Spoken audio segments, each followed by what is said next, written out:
people. Say, no, they are good students. No, they haven't been having a good lecture theater. They sit on the floor. All those people should support you to push you forward. But look at yourselves. You still want to look like you are going to the school of education. Even school of law wouldn't tolerate that. You understand that? If you want to be a guy here, you will never finish your school. You see that? Huh? You need to behave yourselves. Anyway, we are still meeting. We're still going to have other assessments. You see that? Huh? So, for you to become a doctor, we need a certain behavior. First of all, what we look for is behavior, not intelligence. In medical school, there's nothing like intelligence because things are tough. You see that? Huh? Yeah. Things are tough. I can assure you, none of you will ever get 100% in the school. It's not possible. It's not there. Because we prepare an exam in such a way that you can't get everything right. You see what? You saw what we did last time. Yeah. I woke up this morning, I was just in the garden. They don't have a lecture. Put on the necktie. You understand? It's very hard, but I just have to. Because it will be impossible for me to do otherwise, which I always prevent you from doing. You understand that? Yes. So please, each time you are coming to our class, listening to our exams, examine yourself before you come. Because I can truly make you fail. I'll just treat you very badly, you understand? Tell you a lot of things, huh? You start crying. By the time you realize you don't know question one.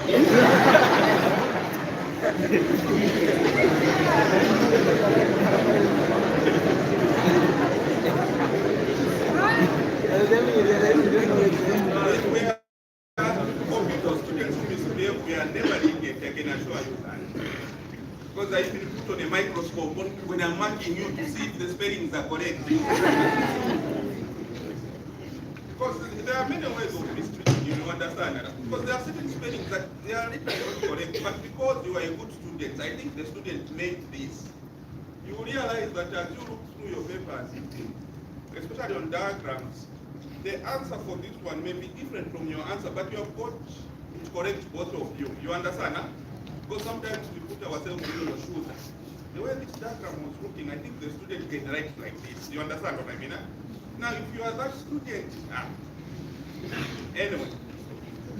So today we're supposed to look at body cavities, primitive mesenteries, and I'm hoping that you would understand. So in terms of body cavities, a cavity is an opening in the body. You understand? Huh? So basically, in our bodies, we have 4 cavities that we can point at. We have the cranial cavity, we have the thoracic cavity, abdominal cavity, and the pelvis cavity. Although the abdomen and the pelvis, they are quite connected. Okay? They are very connected. There is no true demarcation between the two. Sometimes, therefore, abdomen and the pelvis can be combined as one cavity, and it's called abdominal pelvic cavity. Okay. So now, in terms of embryology, we need to appreciate how these cavities tend to form. That's what we want to appreciate. Okay. When we start with the cranial cavity, my understanding is that we have done this before, isn't it? An embryo.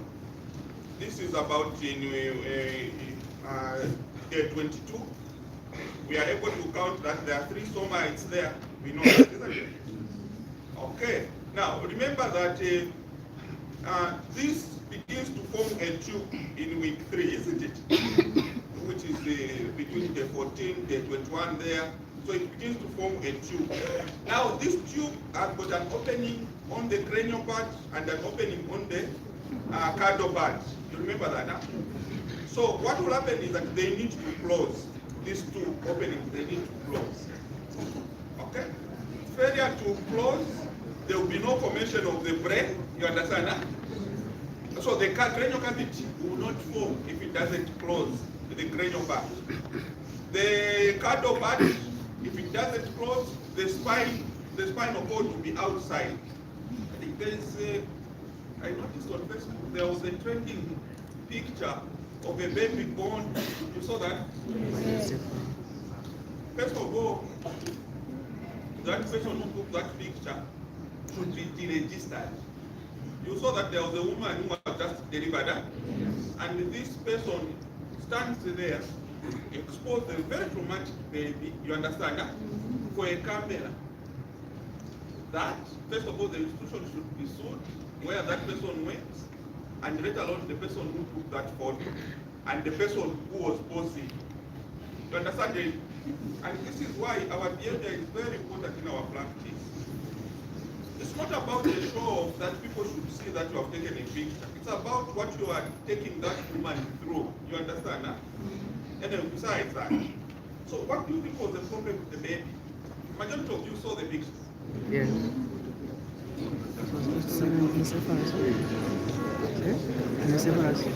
So those who saw, what do you think was the problem with the baby? Huh?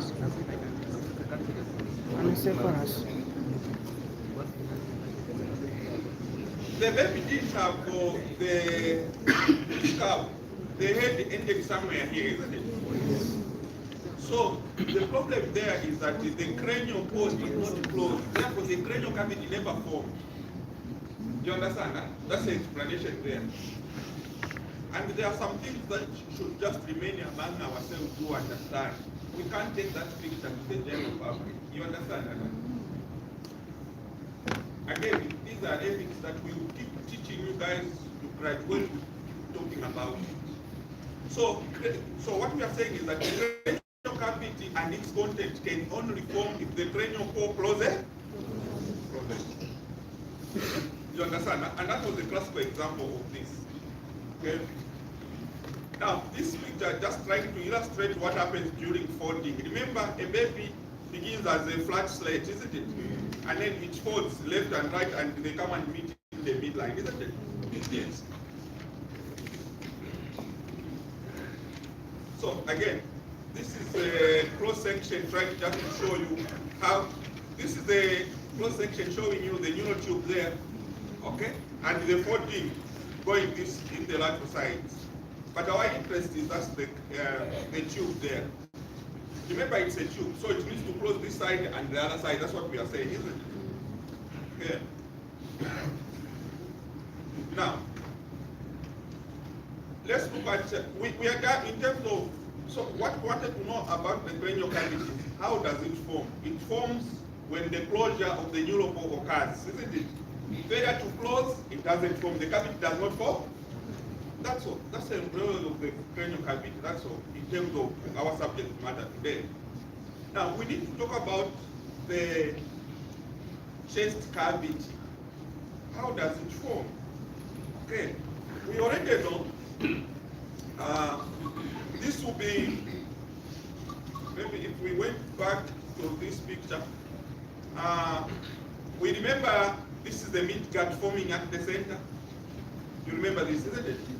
So on the sides here, there are intra-embryonic serum. There is a future cavity that will form here. Okay.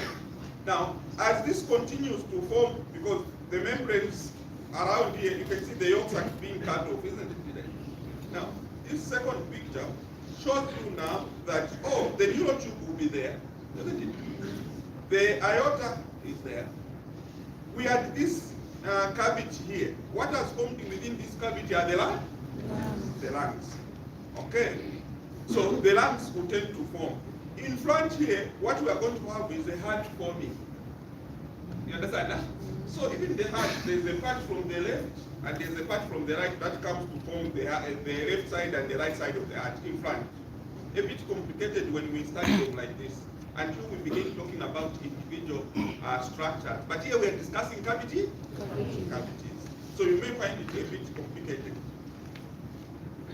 So now, once this cavity forms, we need to know that this chest cavity needs to be divided from the abdominal cavity by what? The diaphragm. So our interest will be, how does the diaphragm then develop to divide these two cavities? You understand that? Huh? let me.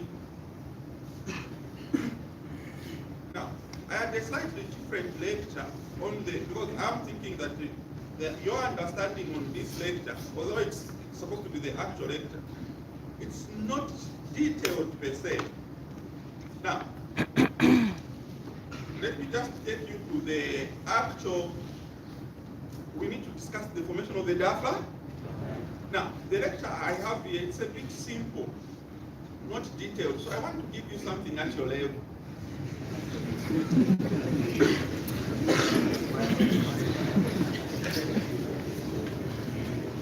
Yeah. So we need to discuss, we have seen the thoracic cavity forming, but we need to discuss the diaphragm now.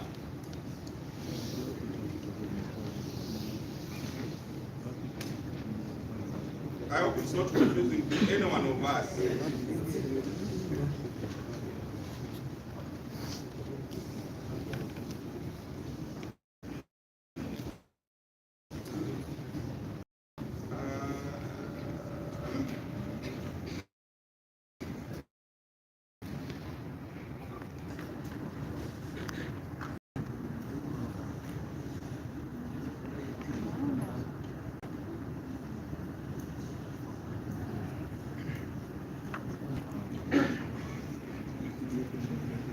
Now, we need to know, before we talk about the formation of the diaphragm, we need to know the parts of the what?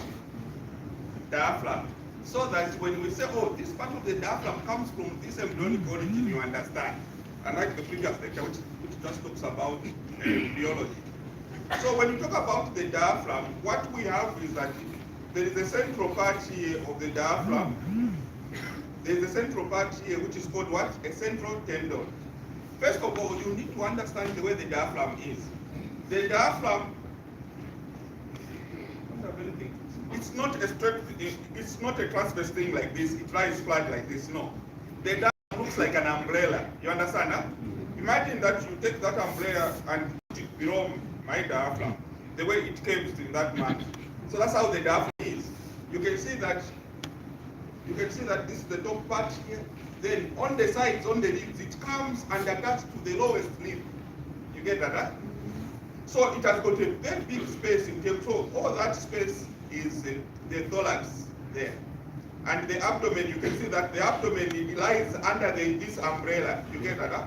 Now what we are saying is that the diaphragm has got the central tendon. Central tendon. You understand? Huh? And then we have the muscular part peripherally. Around it, we have the muscular part. This is the muscular part. You understand? Huh? The other thing that we have, look at this part here. There are these slits here. This part and the other part. So these parts are what we refer to as ruler or one class. You understand? Huh? I hope you have the spelling. So we have the left and what? Right class. You understand? Huh? Now, what I'm saying is that the left and right class, they make one, the ruler. They come from a different embryonic origin. The muscular component here comes from a different embryonic origin. The central tendon comes from a different structure. You understand that aspect, isn't it? We are okay?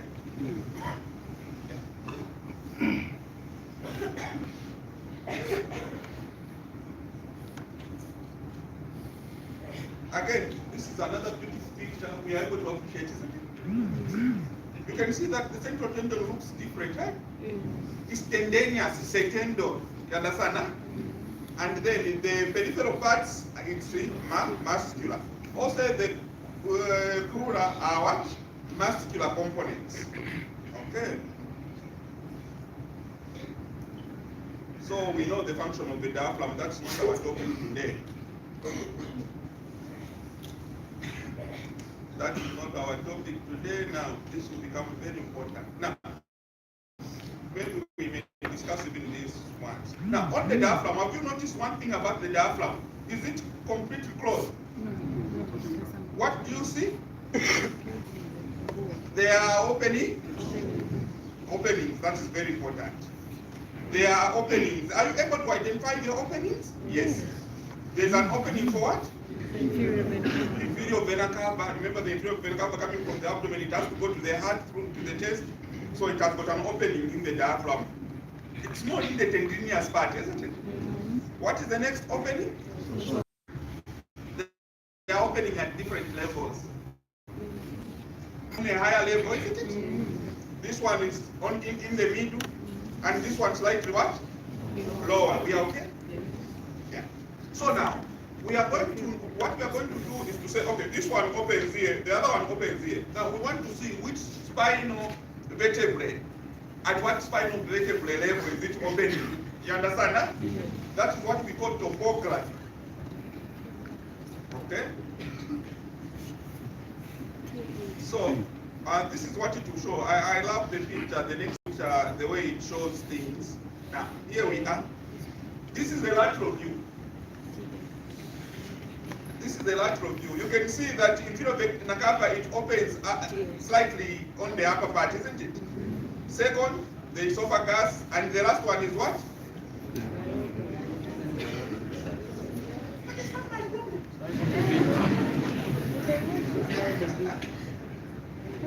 Slightly better. You can see that the aorta, I love this. You have seen the way the diaphragm is going. It goes like that. Okay, all this space here is the fat. Now this one slightly opens above, in the middle, the esophagus, and slightly lower. This is the same picture we are talking about. Okay, so we can literally say that the inferior vena cava opens at T what? Thoracic vertebrae number 8. Esophagus? T10. Eh? You understand what T is standing for? Thoracic vertebrae. And the last one is what? T12. The next question that a medical student will ask himself is, when these structures are passing, are they passing alone, or they have something that they pass, it passes together with them in these passages? Yes. Now, let me not call them passages, because we have the term that we use. We call it foramen. In this foramina, if they are many, what other structures are passing with these big structures? Nerves.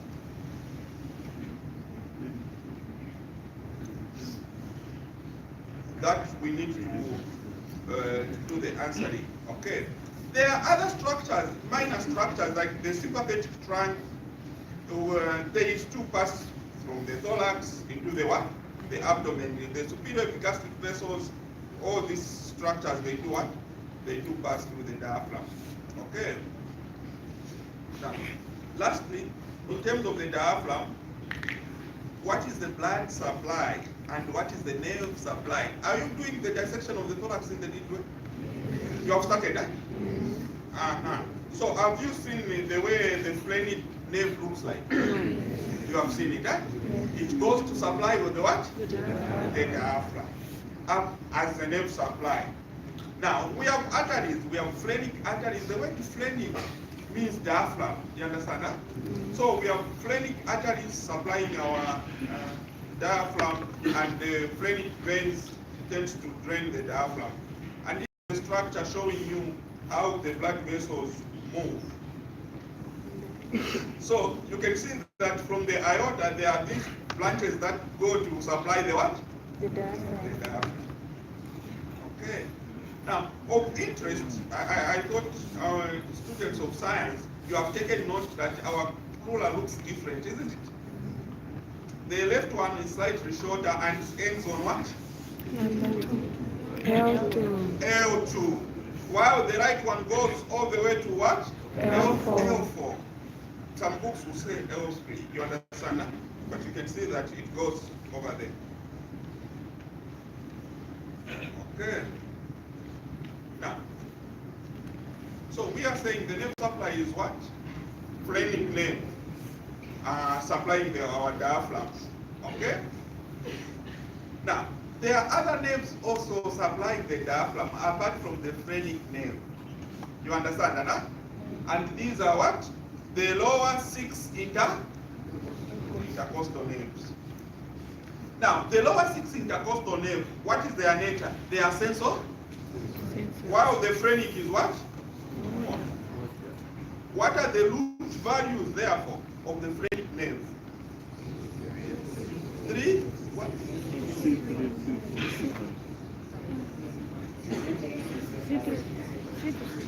There is a statement that you are supposed to produce when you are talking about the phrenic nerve, isn't it? Yes. What keeps the phrenic nerve alive is what? See what? Now, don't just say 3, 4, 5.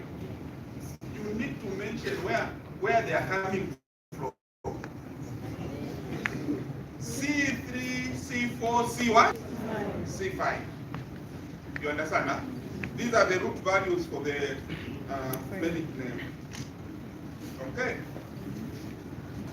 Again, this is a very good picture trying to show you our nerves, the way they are coming, the phrenic nerve. I think you are able to see, especially on the left in the cadaver, you are literally able to see the course that it is suspended.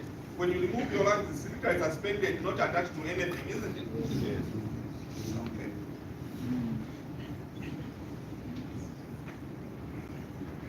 Okay. So, you have now the idea of the diaphragm now. So since we have discussed the diaphragm, different parts of the diaphragm now, we can go back to our embryology and say, oh, this one arises from this one arises from that, isn't it? Yes. Okay.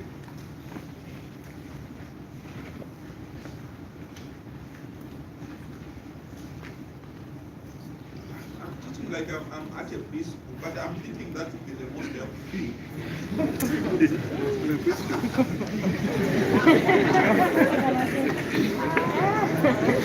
And then someone should walk in with a cape and the grasses like they are going to act a move. But it can never be serious. Here you will even struggle to pronounce these words. We should struggle to talk about dressing 10 months down the line being in a medical school. We shall not be part of that ourselves. So now the development of the diaphragm. Now we need to know that the diaphragm has got 4 embryonic origins.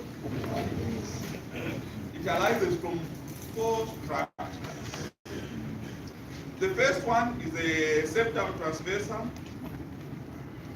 The second one is pleuroperitoneal membrane. Pleuroperitoneal membrane. You understand? The membrane that tends to sit between the pleura and the what? The peritoneum. Then we have the dorsal mesentery of what? Esophagus. Then the muscular envelope from the lateral body walls. So these are the embryonic origin of the what? The diaphragm. 4 of them. Now, what we need to do is to know which part arises from what.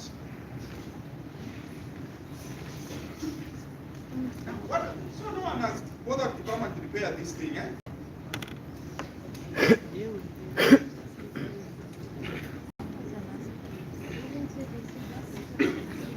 We have to learn the way we have to learn. What can we do?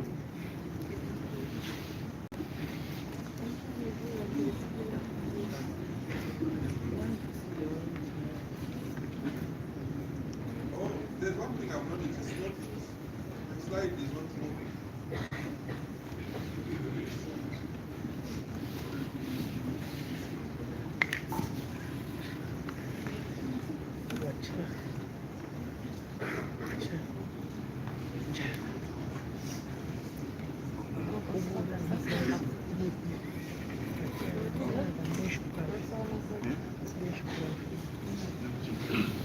Now, we are saying these are the 4 embryonic origins of our diaphragm. Now, let's orient ourselves here and see.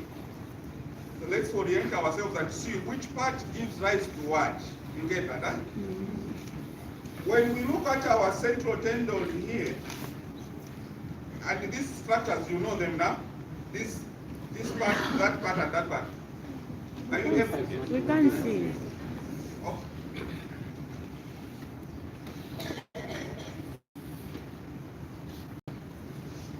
Are we able to appreciate this part?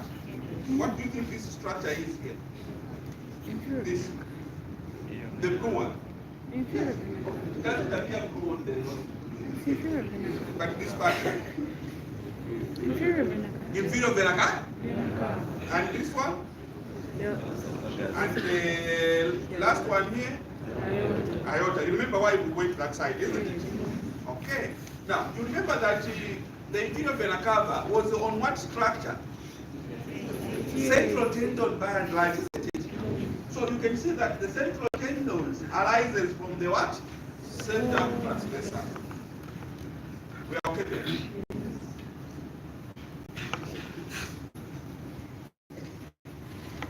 Now, esophageal mesentery, what do they form? The esophageal mesentery, they are here at this point. Remember where the esophagus was passing, what two structures were wrapping around the esophagus? The cruller. You remember that, huh? So the cruller, they arise from what? Esophageal mesentery. We are okay there. Now, the pleuroperitoneal membrane will make most of the muscular component on the lateral sides. You get that, huh? Of the diaphragm. And the last part, on the most peripheral, next to literally the walls of the thorax, there is a muscular ingrowth from the body walls. You understand? Huh? So what we are saying is that the pleuroperitoneal membrane and the muscular ingrowth, they will contribute to the muscular component of the what? The diaphragm. We are okay. You have seen that me starting from that angle coming to this, it's easier to understand. Eh? Yes. But if I wanted to punch you, I would have just talked about them here. You understand? And expect you to go back and try to get your way back. Yeah. So we are okay about that. That is the summary of the embryology of the diaphragm. Now, obviously someone will be asking here. So, if one of the components here does not give its remnant, meaning that it doesn't flow into the structure we're expecting to flow into, what will happen to the formation of the diaphragm? Will it be complete? There will be a space connecting the abdomen and the thorax. If that part does not grow, you understand that? Especially the muscular component or indeed the sexual tendon doesn't develop. So what will happen is that the intestine can be going into the chest, the lungs can be coming into the abdomen, and we have patients of that sort. So we call it hernia, diaphragmatic hernia. That's what we call it, and we will not spend time discussing that. The last thing that we need to discuss now is the mesentery. I do not know whether at this juncture you understand better or in the future. You have not reached the abdomen dissection, isn't it? So you know something about the abdomen. So when you are processing a chicken, processing whatever you do, you are dissecting the chicken.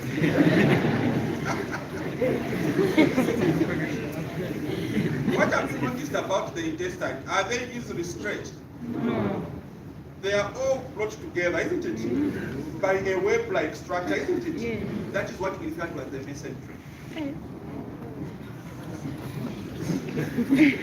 Yeah. So when you look at the intestine, you literally see that there is some transparent thing that attaches to this part of the intestine to the other part. That is the mesentery. Okay? It is made up of the simple squamous epithelium, which tends to envelope on each other. What will happen is that if there is this simple squamous going this way, that simple squamous coming that way, so they come together and they envelope an intestine. You understand? Huh? That's what happens. Okay. Now, this mesentery, where is it coming from? It comes from the posterior border, from the spine. You understand? Huh? And this one is called what? Dorsal mesentery. Okay. Dorsal mesentery.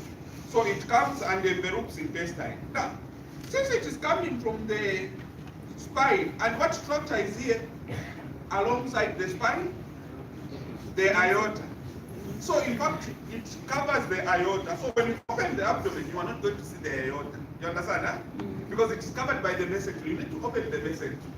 So now, since Now, we don't have enough spot here. Oh, we have. Anyway, these people will not see it if I wait to go there. There is something that we can use for drawing. Now, you can see that this mesentery will come and wrap around this intestine, and from the other side it comes and wrap around it, isn't it? So what will happen, the function of this dorsal mesentery is to allow vessels to come from the aorta to the intestine. Do we get that? Huh? So what passes between the two mesenteries, the left and right part, which are combined, fused together, are blood vessel? Blood vessel. Okay. Now, we do have the dorsal and what? Ventral. Now, the ventral mesentery is in flange. You understand that? It is in flange.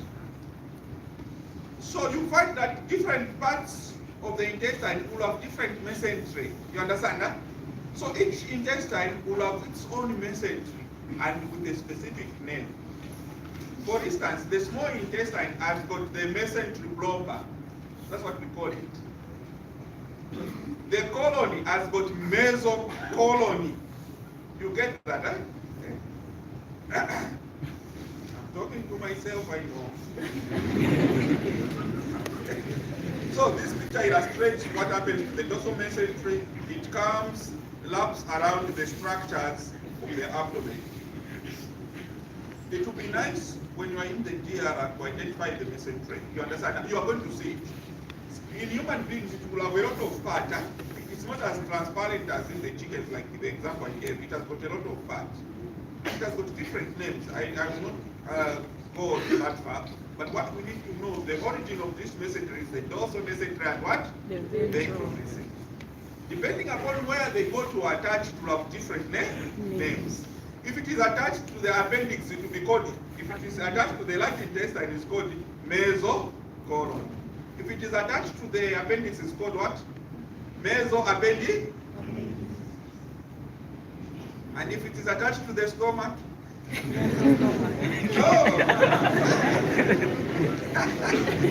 a greater augmentum. You understand that? Huh? But what will be important is when you are doing your dissection, you need to identify which mesentery is which. You understand that? Huh? Okay. I think I have done a good job. These notes are just trying to give you pictures illustrating the diagram, but I have noticed that our board is very bad. They need to come and change the cable. I think it's a cable with a problem. Okay.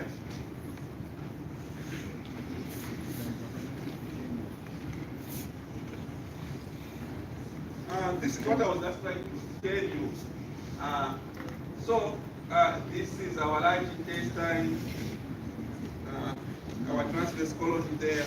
But what is important is showing you, this picture is showing you what happens if the diaphragm is not completely formed. What have you noticed? Intestines have gone into the chest. And you'll be able to know this just on X-ray. When you do an X-ray, you'll be able to tell that the diaphragm is not completely formed. Okay. That's all about the mesentery, the diaphragm, and the cavities.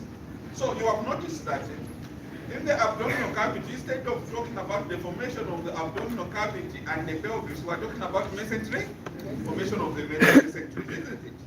The thorax, what is important is that we have talked about the diaphragm that demarcates. So when we do cystines, we'll come back and start discussing the embryology of abdominal structures, embryology of the lungs, the embryology of the pelvic structures, the uterus, and so on. Okay. I think it's really supposed to teach you on formation of lungs. Eh? Do you have your timetable? Any questions for me? Yes.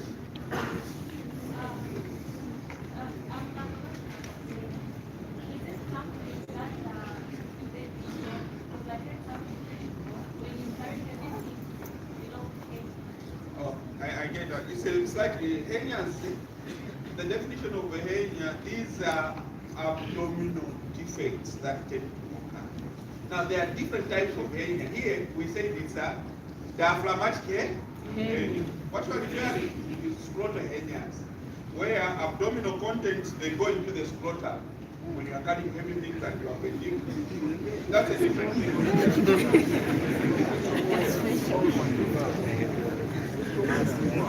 I think there was a picture that circulated that person in the compound who was seen with a big scrotum. Remember? You are not social media people. Time. I hope you are spending that time with that.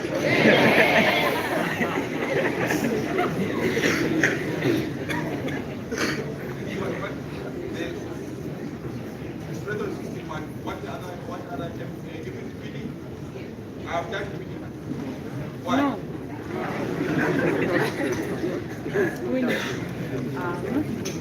Okay. Any other questions for me on the body cavities?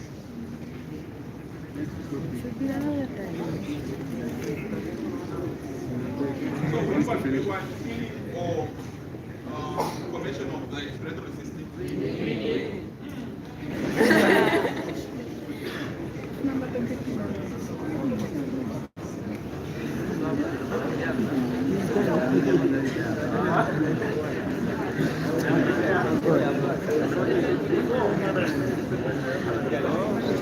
Corbin. I hope we have twins here. Yes. But don't start looking at them when we're having a lecture. Are they identical twins or fraternal twins? Identical. So they are of the same sex. Are you able to differentiate the two? Yes.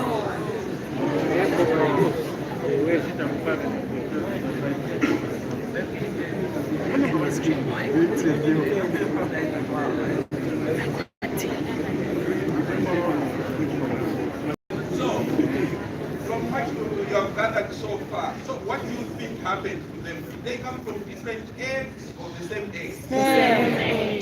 They came from the same egg. Huh? Yes.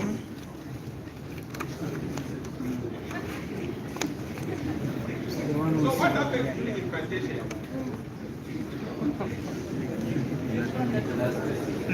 Did they have the same placenta or separate placenta? Same.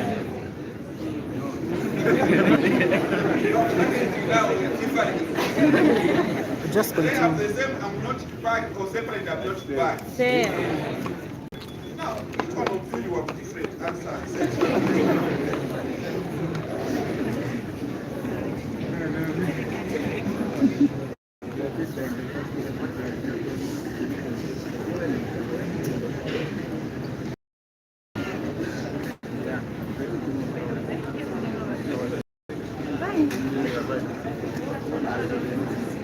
So when in embryology we are supposed to talk about twinning, and not only are we supposed to talk about twinning, we are supposed also to look at what problems arises during pregnancy. What chemicals we should avoid which can bring harm to our babies. You understand that? So chemicals that we try to avoid during pregnancy, we call them keratogen. Keratogen. And the study of these chemicals to know the effect that they have on the baby is called the teratology.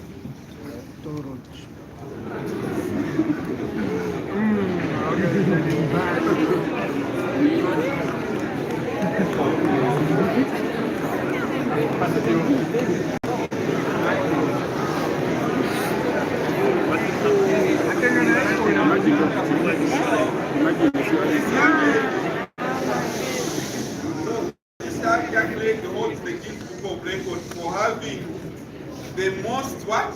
Multiple pregnancies. Twins referred to two babies, right? When they are three, they are no longer twins. They are triplets, right? So we can't say she had 17 twins.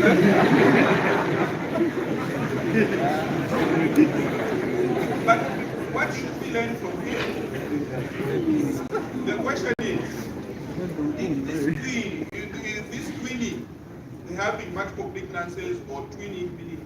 So we'll try to use the word multiple pregnancies. Now, when we use that word, we don't mean you have had many pregnancies. Right? You understand the data? Multiple pregnancy, meaning that you are carrying many babies at a go. You understand? Huh? Or can we call it multiple gestations? It sounds better, isn't it? Yes, that one sounds good. So this young lady, now we want to find out, did these children have the same sex? Did they arise from the same egg? Now, what we should be discussing, what are the options for you to have so many babies? Can they arise from different eggs? Can they arise from the same egg? Or some arise from the same egg while others arise from different eggs? You understand the options?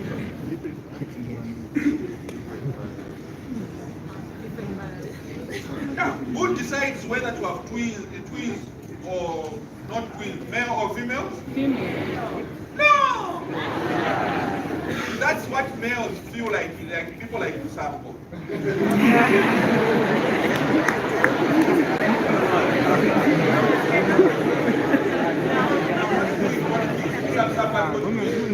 Yes. Yes. And as far as men are concerned, they think they are the ones who decided to have twins. No. So it's an illusion that men think that they are the ones who determine to have twins. In fact, it's the females counterparts who determine twinning.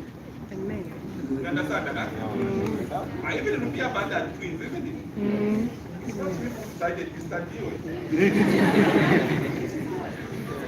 But lower animals having multiple gestation is a common phenomenon. You understand that? And we can still predict that it's the female that determines rather than the males. Okay, now what should we know about multiple pregnancies or multiple fetal pregnancies? What determines? Okay, now we need to have certain nomenclature names to be calling. So 2 are called what? Twins. 3 Triplets. and 4, Quadruplets. and the names become very difficult as you go. You can 5. Yeah, I knew. Because I have a similar problem, so I want to do that. Okay. So you understand the aspect of twins that, twins is just 2. The moment you have 3, 4, 5, it should be called something else. The other thing is this. What are the possibilities of having twins? It is possible that you can sleep with a man today, you fall pregnant, okay? And then you ovulate another egg within a week or within that month. Again, you sleep with another man or the same man and you fall pregnant. You understand, huh? So, when a woman ovulates, it's not always that they ovulate just once a month. They can ovulate with 2 eggs at different times, at the same time or different times. Fertilization, what will matter is whether they sleep with a man or not. You understand that? If they sleep with a man today, they have ovulated, they will become pregnant, isn't it? 1 week later, they ovulate another egg that was slightly later than the other one, they will still fall pregnant, isn't it? That phenomenon is called superfecundation. Fertilization of 2 different ova released in the same cell, which could be released at the same time or at different time. And this is common sense. You have seen this. When a woman walks in and got twins, male and female, of course they ovulated 2 eggs, isn't it? And they were fertilized by 2 different sperms. You understand now? Now, yes, 2 different sperms.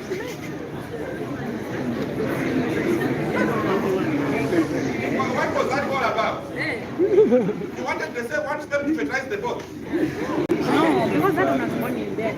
I hope you are getting the picture. And I've noticed I'm so biased about eggs rather than the sperm. Another thing we've been talking about because during fertilization there are billions of sperm present there, isn't it? So we know they are many, but we are so concerned about the eggs. You understand that?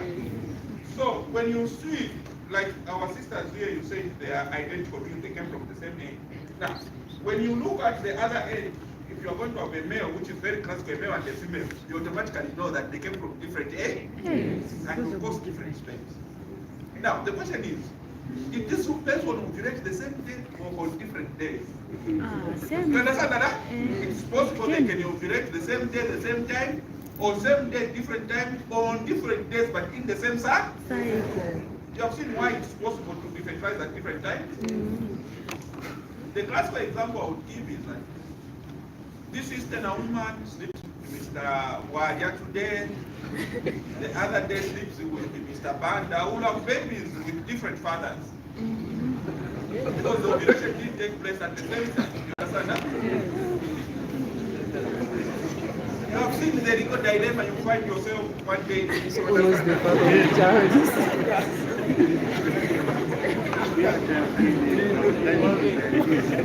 Now, the worst case scenario is you ovulate this month, you become pregnant because you have slept with someone. You understand that?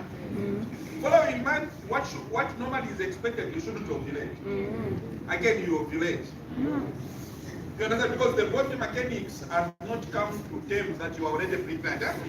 You ovulate again. Are you not going to fall pregnant if you sleep with someone? You will. But what will be the problem with the babies? They will have different ages. And during birth, both of them should come out at the same time. So one will be 1 month area. You understand that? It will be a premature in short. That's why the other baby was very small and very weak, but the other one was strong. No. They were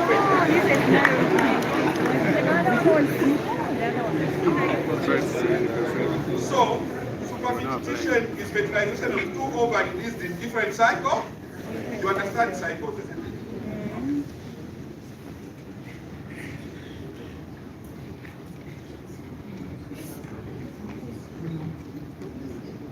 Now, what is the prevalence of twinning or multiple gestation? What is the prevalence? There is a law that we follow which is called Henry's law. You understand that? It looks at the incidences of the occurrence of what? Twinning. Now, what is the chance of one of us to have a twin?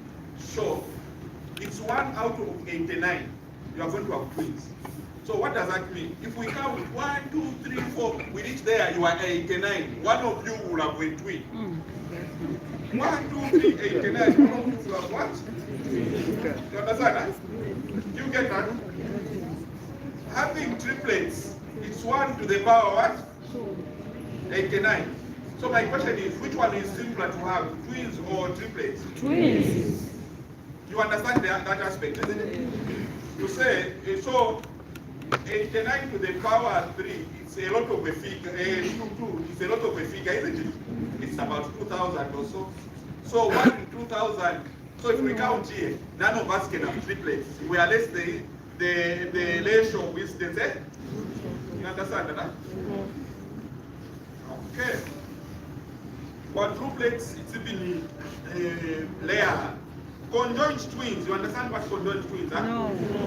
We have got children who are born, twins who are born who are attached to each other. You understand that? That is what conjoined twins, and we'll try to discuss what may cause that. That's what we are going to be discussing today. Okay.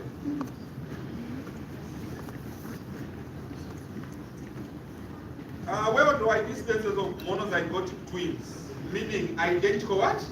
Twins is 1 in 250. So if we count 1 to 250, we are going to have 1. Already we have 1. 1 because we are more than 250. Yes.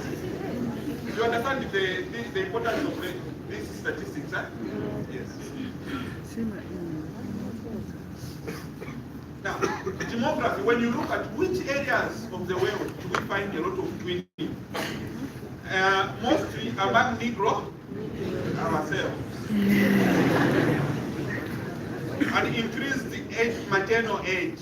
Are the twins here the firstborns or they are? Huh? No, because there's nothing to be scared about. What we want to do is to see the importance of this statistics were saying that they are not just coming from the blood. You understand? Huh? Are they last bonds in the middle or first bonds? First bonds.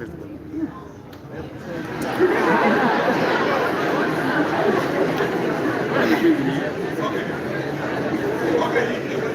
If they are colleagues, you go to ask them this question. Like putting them on the slot. No, it's okay. The one in the branches So you and the find one that in the bushes. women with an advanced age, you are in your 30s, 40s, the chances of having twins are higher than when you are younger. So you go and ask your colleague, at what age was your mother? You understand? It's very common in multiparity, meaning a woman who has had many pregnancies, meaning has delivered many times, the chances of having twins are high. Hi. Heredity, meaning that it lies in maternal families. If your auntie has got twins, your grandmother had twins, great grandmother had twins, Queen Elizabeth had twins. Very much. Nutritional status. Ask your obviously they are not coming from, they are supposed to come from affluent families by and large. Affluent families, families with a bit of income. After they are making you that they are able to pay, the two of them, isn't it? Yes. You guys don't bother most of them.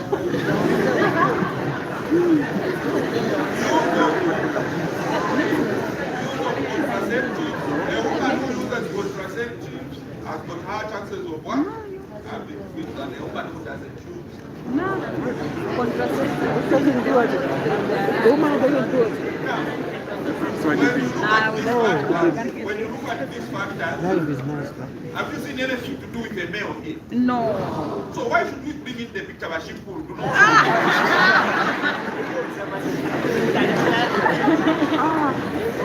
If you have noticed all these things, they have got something to do with what? Female.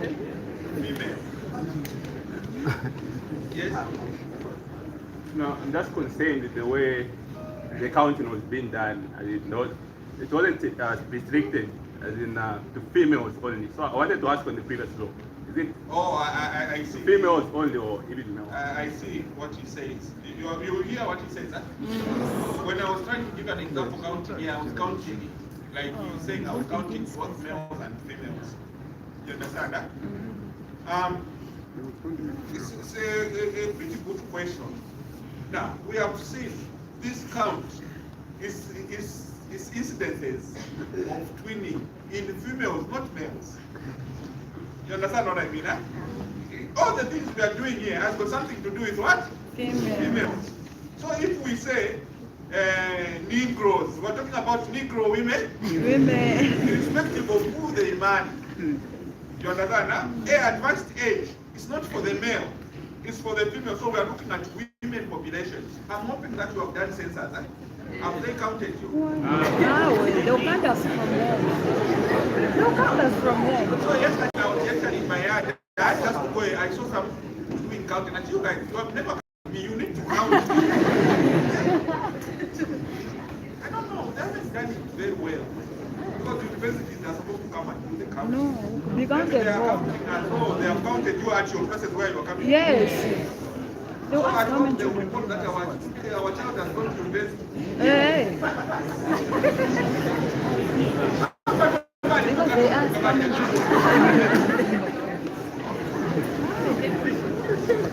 Now, terminologies. Monozygotic and dizygotic twins. Monozygotic meaning coming from one ovum and one sperm. Dizygotic coming from what? Two different eggs, two different sperms. You understand? Huh? And what are the characteristics of monozygotic twins? They will have the same sex. They have identical features. They can have either a single or double placenta. They will have the same genetic features. They have the same DNA. So, again, you have a problem there. When one of them commits a crime, you can't arrest them. Why is that? Both of them. If one of them decides to kill a human being, no, don't do that. Don't do that. Who arrest both of you. You remember what happened in the court of law? When someone has committed an offense, especially murder and so on, serious crimes, you need to prove beyond reasonable doubt that this is the person who has committed the crime. You understand, Nana? So you can use DNA, you can use their facial appearance, their physical appearances, their fingerprints. Those two, they have the same fingerprints, they have the same DNA. So how are you going to prove that this is the one who killed? They will go, so don't play with them. Why are we learning this? Because we will be the expert witness ourselves. We will be the expert witness to go into the court and stand. Because she will say, no, it's not me, it's my sister who killed. No, it's my sister who killed. So you can't arrest either of them. They will go scot-free. No, we can't argue about this. There's no argument. Don't just propose any one of them, they will kill you one.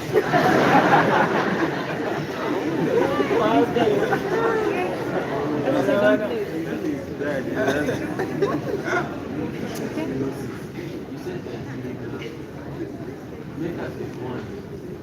There's combination and not exactly process. There's a combination and crossing.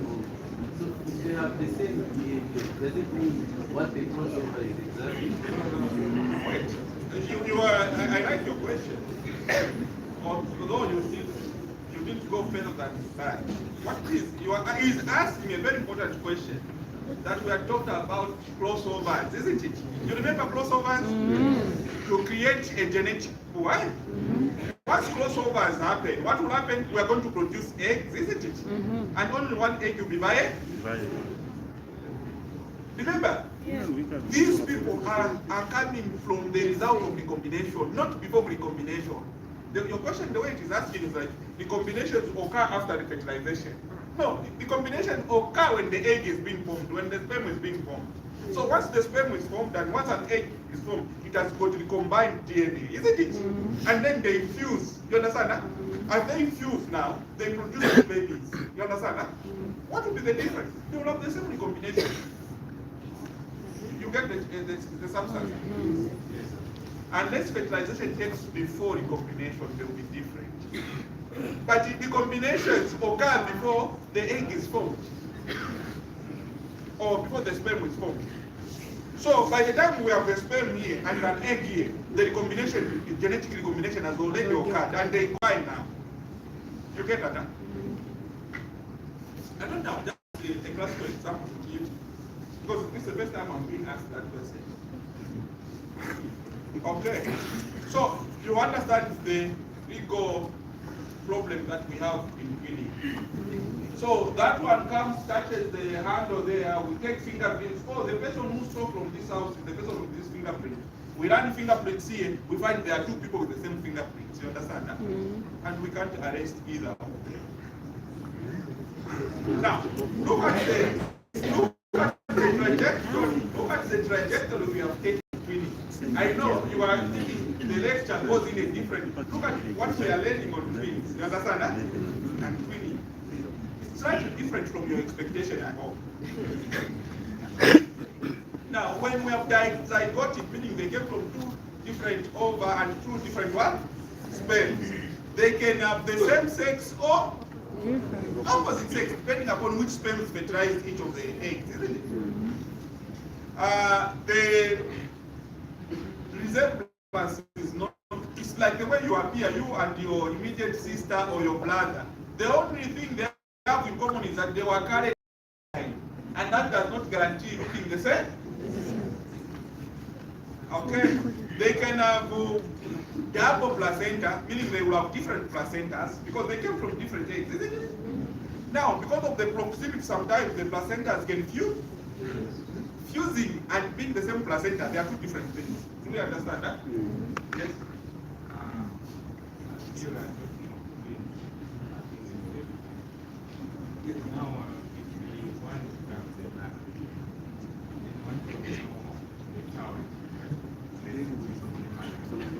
Again, we can We can't. He's asking another important question. Both of these places, they fall pregnant, and one of them, maybe the baby dies. You understand? And we remain with one baby in the labor was there. Who is going to be the mother between the two of them? We don't know when we do it. We can't. You have seen when we ask questions, you have seen that twinning brings a lot of problems, especially identical twins. The only way we can say who is the mother, probably we go and do paternal DNA, we see who is the father. But it's possible that they have been extending the husband.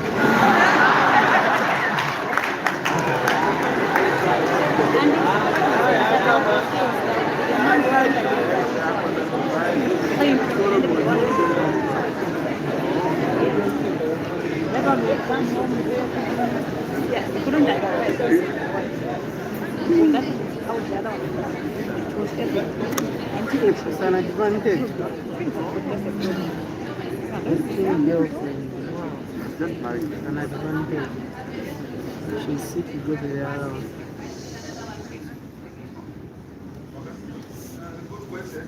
She's asking, say, that the body there, when you ovulate there at 4 pregnant, what ordinarily happens is that you start producing second hormones, right? The progesterone shoots in the sky, you understand? You start producing human chronological and protein hormone, you understand? That will prevent subsequent ovulation, you understand? But before that, sometimes the hormone, the progesterone has not reached a level where it gives feedback not to release the egg. You understand? So these things occur. And people in here who are fallen pregnant, they will tell you that. Yeah. There are people with children here. Yeah, yes, So we if are you don't here. have, no, if you don't have a child, it's just you.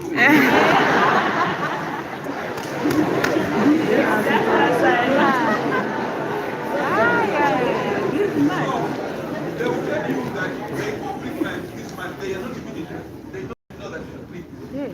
Following month, the period comes, except it's shortly. You understand? 2, 3 days. I usually have my periods for 5 days, but this time around, it was like it was just for 3 days. No matter if you're pregnant. Provided you slept with the man. You understand? Even the next month, they can do a period. You understand? Until such a time that the body adjusted. There are no fast rules in the body adjustment. That's why it's as if it's possible. You ovulate this month, you go pregnant. You ovulate next month, you go pregnant. Even the next month.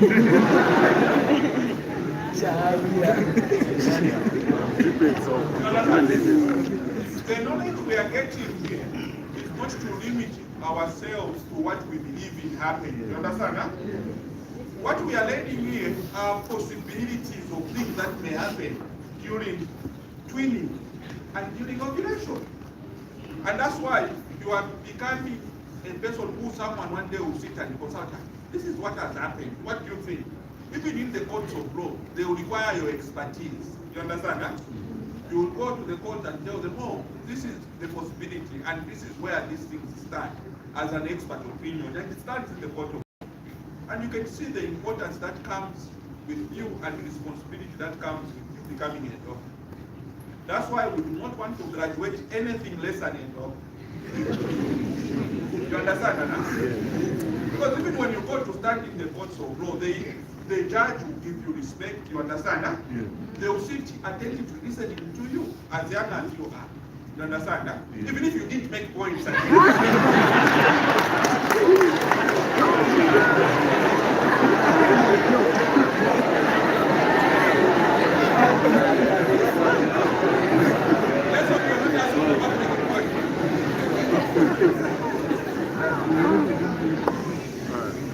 Second day.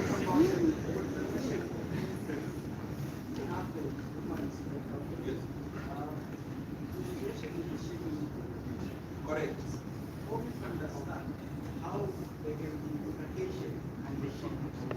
You hear that important person is asking. And that's how we feel very proud of our students. You understand what I mean? Eh? This is the thing we should be arguing here about, not how you dress, how you Okay. So did you hear me correctly when I said that this woman will say I have periods, but they are what? They are short and lighter, not as heavy as usual. So some aspects will shed while others will remain. We are hoping where the shedding didn't occur much, that's where implantation is. And it survives. Okay? So now, if we know now, because this lady is here, by the time you graduate from here, every month you'll be testing yourself whether you are pregnant or not. So you get to know that, oh, it's the pregnant test is positive, but I'm bleeding. You know what we come to do in the hospital? We give you progesterone to stop bleeding, so that we preserve pregnancy. So that's what we call threatening abortion. It's okay. It's a problem. So you sit one day in a lecture like this, discussing bleeding during pregnancy. You understand? They can continue bleeding even for 4 months. So you as a doctor, you know that shedding cannot support sustainability of pregnancy. What you do, you give them hormones to prevent bleeding, so that the pregnancy is sustained. So, and we learn a lot when people ask intelligent questions. Do you understand? I would have not explained that aspect had he not asked. Do you understand? Don't be setting our now, let's look at what is important to learn here, that from day 0 to about day 4, day 5 there, the cells are multiplying, isn't it? The first day after fertilization, cells will multiply, they become what? 2 cells. They go to 4, 8, 16, and at 16, at the level of 16, we start calling what? Modular. Let's go back. What keeps the cells together on day 1, day 2, day 3 is what? The zona pellucida. Now, the zona pellucida will degenerate on day 4. Day 3, day 4, somewhere there, isn't it? Now imagine the zona pellucida degenerates on day 2. What will happen to the cells? They will go their separate ways. Do you understand that? And those cells, you know, they have the potential to develop into a human being, isn't it? Yes. Because they have all the genetic material to develop into a human being. So if they separate at 2 cell stage, they become different cells. You understand that? And this will be the other twin, this will be another twin. God forbid they are at 4 cell stage and they separate as single cells. There will be how many children who are identical? 4.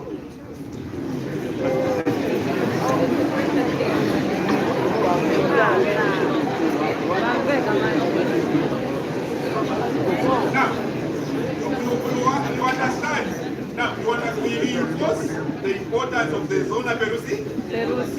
The zona pellucida ensures cell-to-cell interaction to occur. You understand that? And cell-to-cell adhesion to occur. So that we do not have twinning. Okay. Now, let's look at the duration after fertilization. From day 1 to about day 3, what will happen in terms of twins? There will be twins if the cells separate. Now, the funny thing about most of the time, what happens is that even up to day 3, there are 16 cells, there are 14 cells, there are 8 cells. They separate 4. You understand that? That's why we have identical twins, only 2 of them, all the time, nearly all the time. Because cells separate in such a way that they all isolate into 2 groups rather than 3-4 groups. But that is not, it's also possible. You are going to have triplets who have the same sex, same genetic makeup, and you can easily explain the phenomenon. Yes. Isn't it? Yes. Now, yes? Yes, you can go ahead.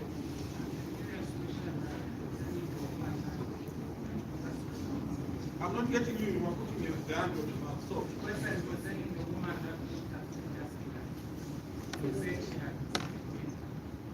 17. So, by the end of the day, after we have done with the subject matter, we'll try to explain what are the possibilities to that effect. But you can go ahead and finish your question.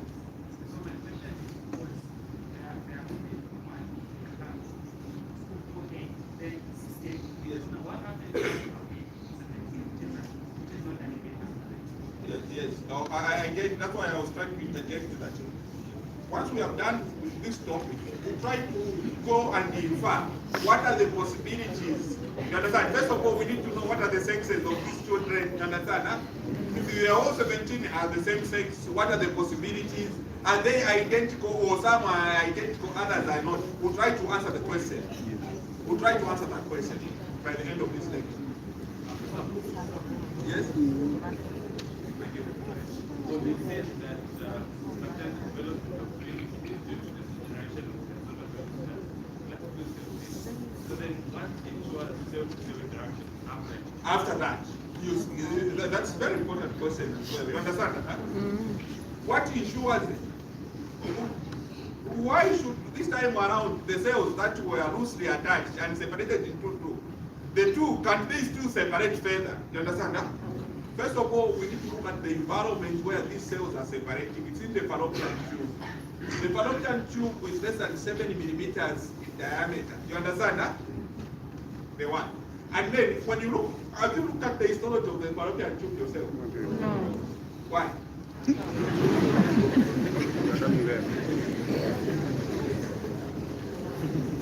That question can best be answered when we look at the histology of what the fallopian tube.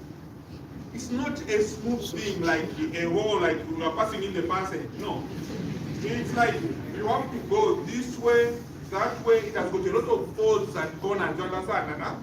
So probably one of the hypotheses I can put across is that once cells separate in one, they go and settle somewhere there. It may allow cell-to-cell interaction, but not as good as the one offered by the zona pellucida. And therefore, it's also possible that they can still go ahead and separate. But that is a very rare event to occur. You get that? Huh? So, yes?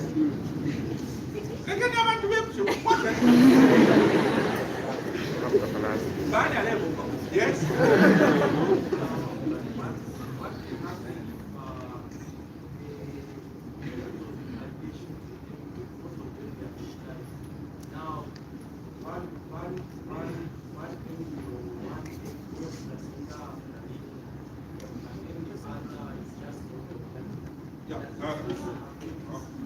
So in terms of implantation, they can implant as neighbors because they are coming from the same fallopian tube, remember?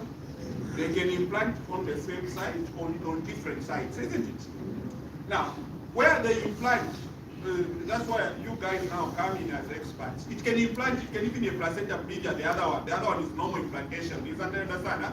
Now, what we need to all know here is that delivery of twin pregnancy is a special occurrence which should be done by experts.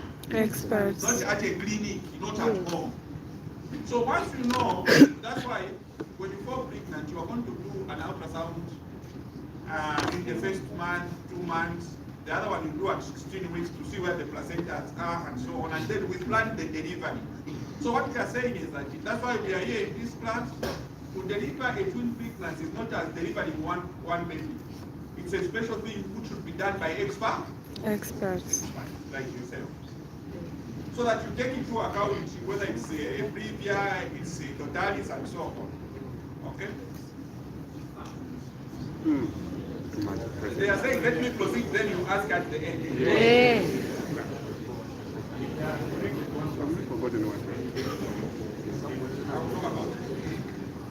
Okay. So what we need to be discussing now is whether the twin. Now let's look at the stage between day 0 and day 1. They will be having 2 amniotic what? Bags. You understand that? Because you notice I want you to notice the sequence of events here. So up to day 3, they will have 2 amniotic bags and 2 what? Chorionic bags. You understand that? And I will illustrate the chorionic bags. You understand that? Between day 4 and what? Day 7, they are having 2 amniotic bags, but what? One chorion, isn't it? Have you noticed that? Yes. Which is the most common kind. Between day 8 and day 12, they are having what? 1 amniotic bag and what? 1 chorionic bag. You understand that? After day 13, what will happen to them? They will have 1 bag, 1 chorionic sac, but they will be attached. Attached. Have you noticed the sequence of events here? So, the area the eggs separate, the higher the chance of independence. Independence, each one of them existing independent. The later the separation, the higher chances of them being in the same bag and end up having some body parts attached. So Siamese twins, if your ladies here were going to be Siamese twins, the chances are that the separation took place way later than the 13. In fact, after implantation has already taken place. When does implantation take place? The 7, yeah? So these, they stay for 5 days together and then they decide to separate. So they will end up being attached. So you understand the phenomenon of Siamese twins? Is that separation occur later. Therefore, there will be incomplete separation of some embryonic parts. Hence, they remain attached. Now, let me produce a statement here and say, Siamese twins, they always have the same sex and the same genetic makeup. True or false? True.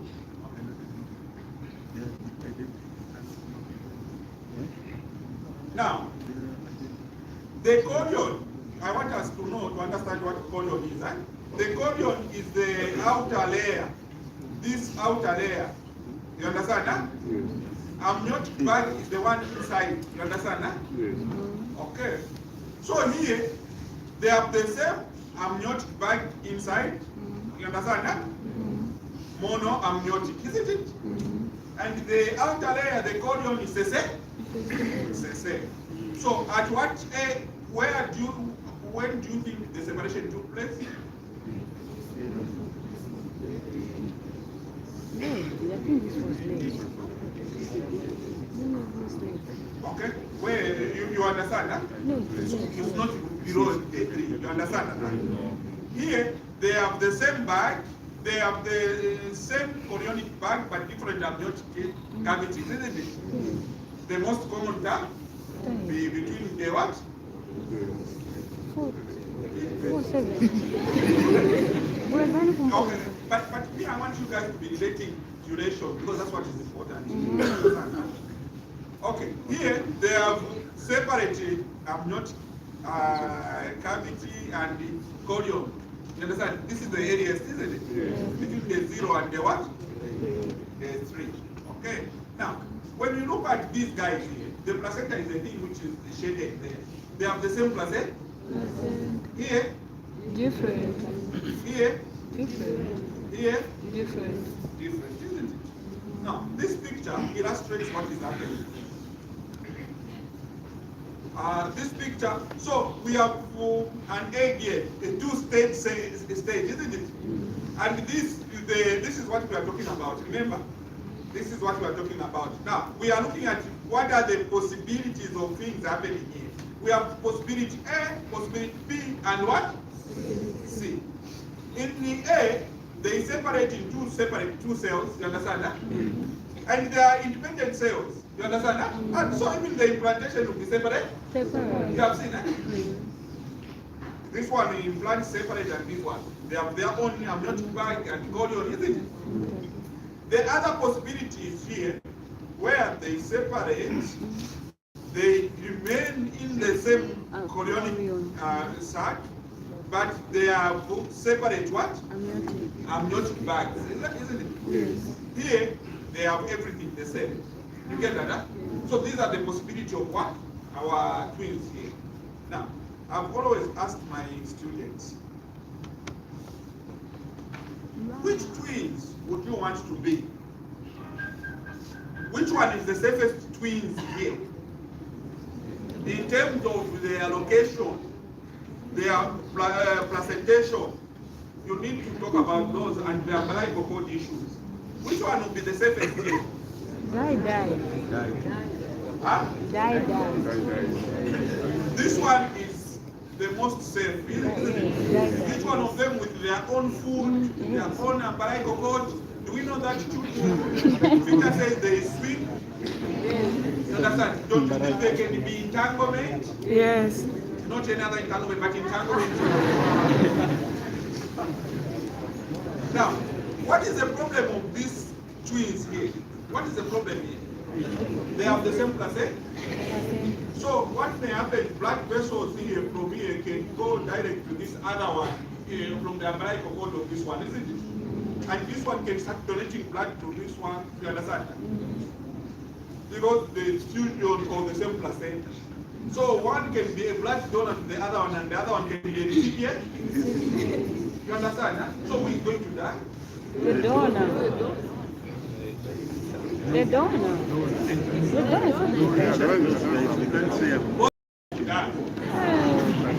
The donor will die from anemia. You understand? He's donating blood. The recipient will die because they have got too much blood, so the heart can't pump. So it will die from heart failure as well. The other problem is that there can be entanglement of what? Umbilical cord in the neck of this other one. The umbilical cord for this one goes and tie around the neck of the second one. Who is going to die?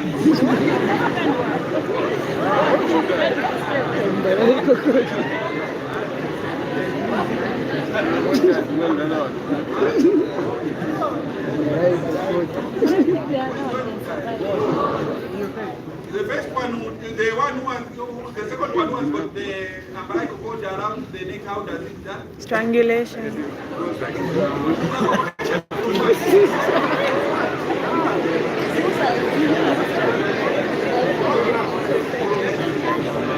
The whole of the umbilical cord will die because of what? This one, number one here, it has extended the umbilical cord to this one around the neck. This one will die because of what? The one was donated. No oxygen, isn't it? Yes. Now I'm asking, the second one will die from what? Suicide.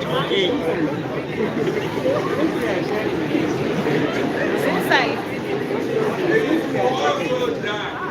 Because when you die here around the neck, what makes you get killed or die is not the breathing. There will be no blood going to the brain. The problem from this breathing is not breathing. Again, this lecture teaches you to think. You understand what I mean?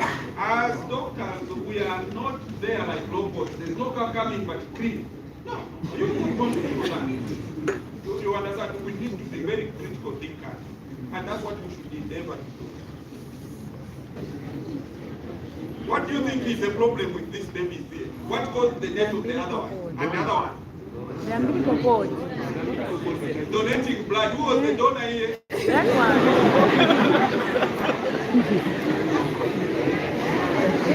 Because the umbilical cord for this one is going to die for this one. Now, I'm not trying to amuse you. It is also possible that when you are carrying twins, one of them may die. The other one remains alive without any problem until delivery. The uterus, the amniotic cavity is very sterile. There's nothing like roaching. Huh?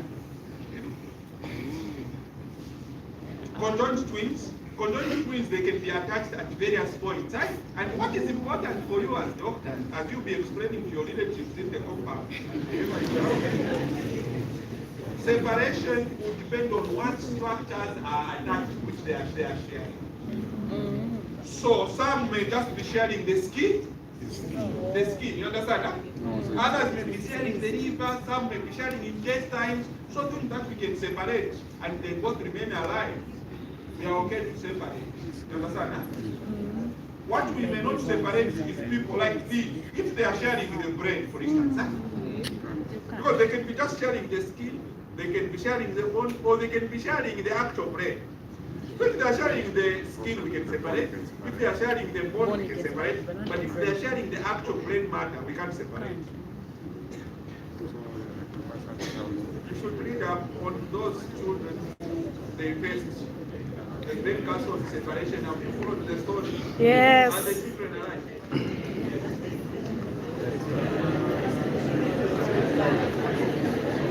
The problem, what I don't like about that story,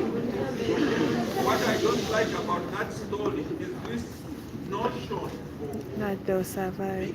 being gifted hands, being religiosity. You understand? Huh? No. The babies never make it well.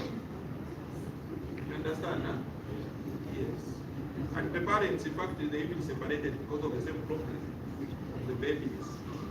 So in surgery, when we want to perform surgery, we want to ensure that both of them survive.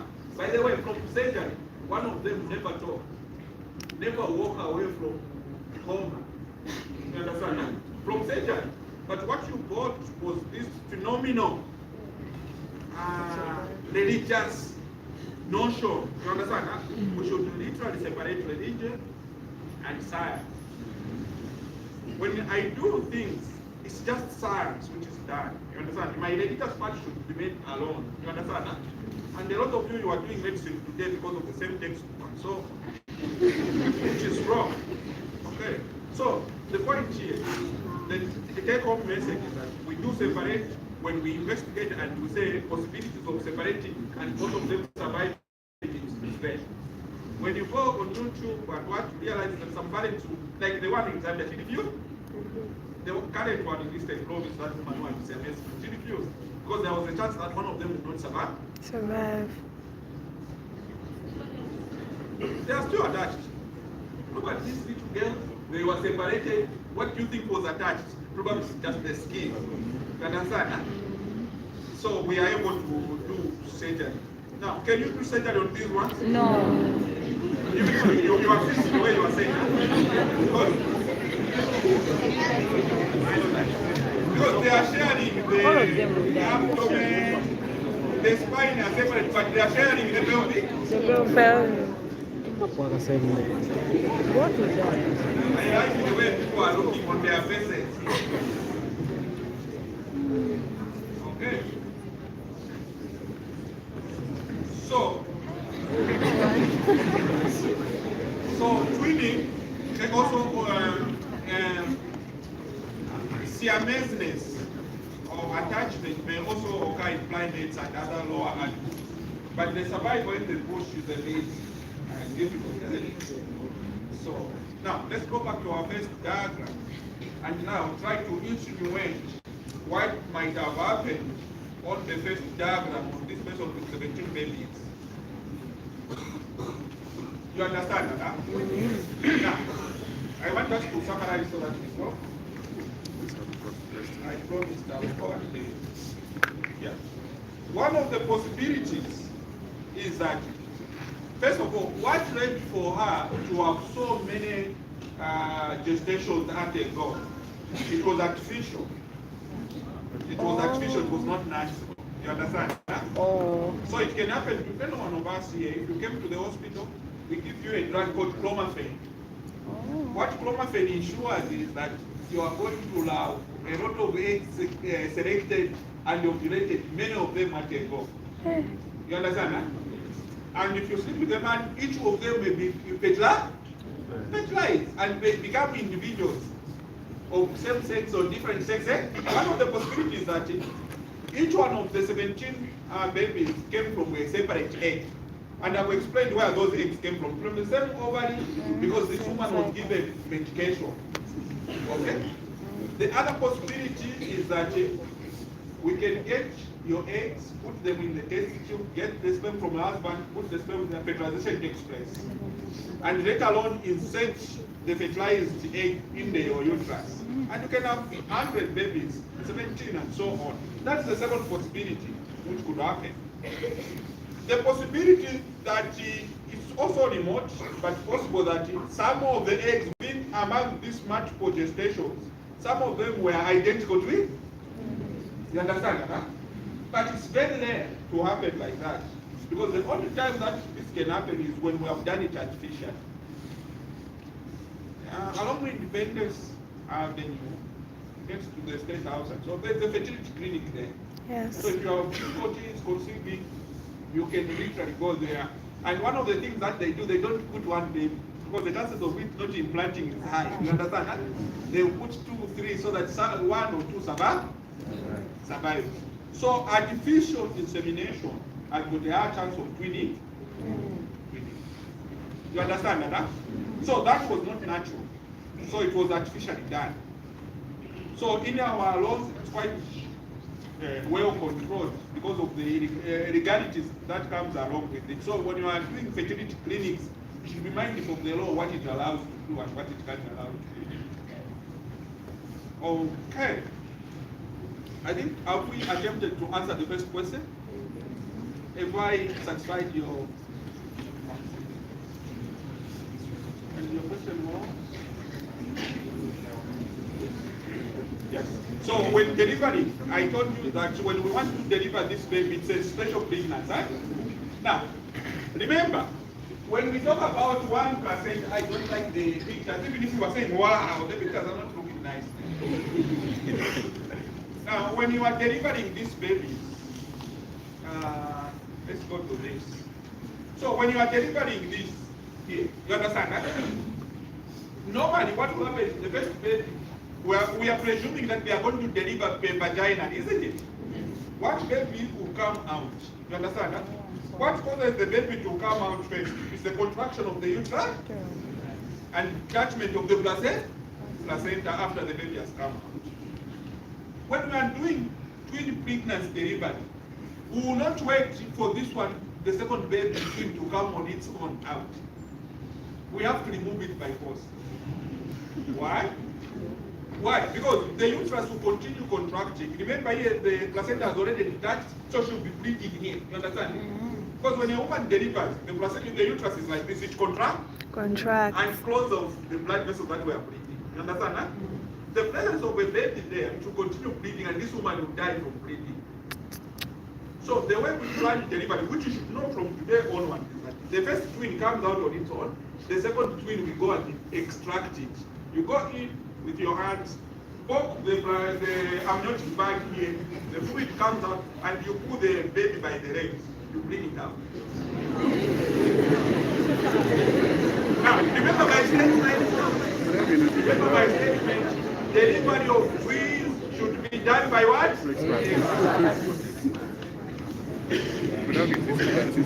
So wherever you're going to go, yes? You were explaining about the second twin being put by the legs. So technically it would be by breech? Yes, breech extraction. Okay. We call it breech extraction. You heard me, I said extracting using the leg. The legs. Can you extract using the head? No, because the passage is small. Okay. Your hands cannot hold the head at the same time, allow it to pass in the vagina. It's very small. So, but the legs you can do. You understand? Huh? And you shall learn how to extract a breech delivery. You can go and watch YouTube, but it's not necessary. Yes. When you come to the clinic, we'll teach you, and you are going to have videos. And so in your training, you have a logbook where you are going to deliver twins. You'll be required to be present when they are delivering twins. You understand? Huh? So that as a doctor, you have an idea of what to do one day when it happens. You understand? Huh? So during your rotation, if there are no twins, when you're going to be rotating, you just, guys, when you're twins, you should let us know so that we come and join. Enjoy. And you see, we use our real people as models to learn from. You understand? Huh? And therefore, we need to give it the utmost respect. I have operated on a lot of my students myself. You understand? Huh? You find yourself on my table, on my patient. I will not take photos of them. You see? You see your face. So we need to teach you a lot of mannerisms. Because if you do that, and that patient of yours sues you, you can go to jail. You have heard what is going on in South Africa. Anyway, you don't follow these things yourself. Yes.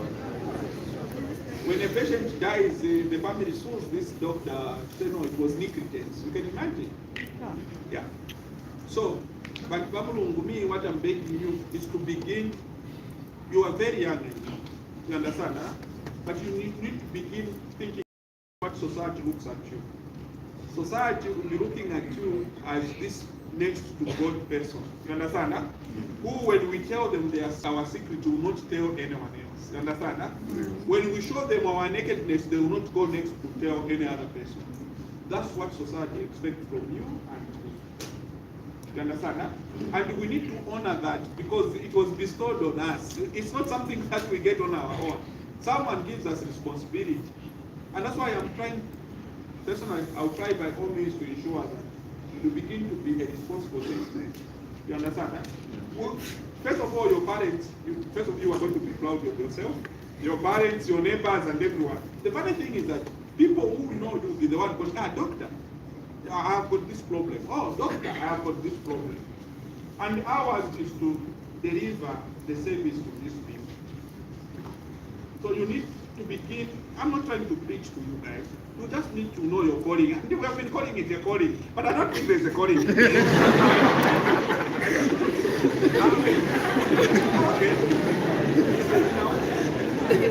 Yes. So the next time I'm meeting you, I think I will discuss development of what?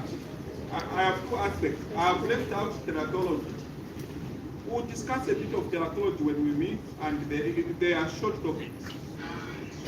We'll come and finish off. I think that will be the end of the topics I'm supposed to cover. Respiration. That's the one I'm saying. Respirators. But I've already told your friends from me. Okay. Oh, we have also financial operators. Okay. I'll try to make them short and interesting and try to leave something that you'll be paying attention, like the way you're paying attention to quiz at the end. So we'll meet next time. You let me know whenever you're free. Let the people go. You can come and ask. Let the people go. Oh, you're having another lecture from me. No.